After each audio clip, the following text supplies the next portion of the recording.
由东区体育会主办、东山区公所协办的秋日健行之旅，11月2号将伫咧东山区热烈登场。活动将带领参加者深入探索东山，体验在地咖啡、冷饮、芳仔米产业以及丰富自然景点。透过健行活动，融合运动甲休闲，同时嘛当欣赏到东山的人文风景。活动内容我们除了健行，还有我们的热火马，还有我们的游戏城堡，还有我们采橘子活动，也为了推广我们东山的农产品跟产业。东山有好的山，有好的水。有我们的青的橘子，有我们红的咖啡，所以欢迎大家一起来走走看看。我们东山有最好的丝瓜，有最美丽的火龙果，更有爱吃的玉米。所以也大家记得我们的龙眼窑这个古老的地方，大家都忘了，所以来这里推广东山的产业，也让大家记得东山是一个有山有水、有好人情的地方。宣传记者会期间。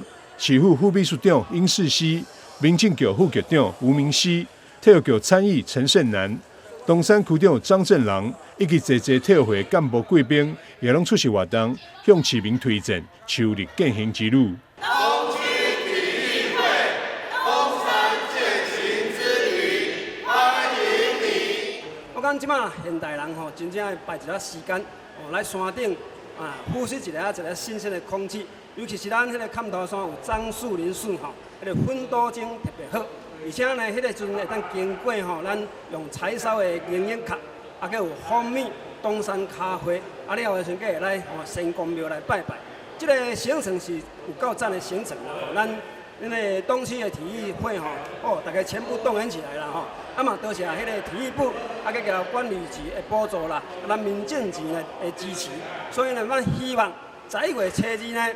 大家呢阿公招阿嬷带孙带囝来安怎爬坎头山，好唔好？好。这场健康又有意义的健行活动，完全拢是免费，但需要事先报名。东区体育会欢迎对活动有兴趣的朋友，会当到东山区公所脸书粉丝团报名，名额有限，动作就要紧。台南新闻张世伟采访报道。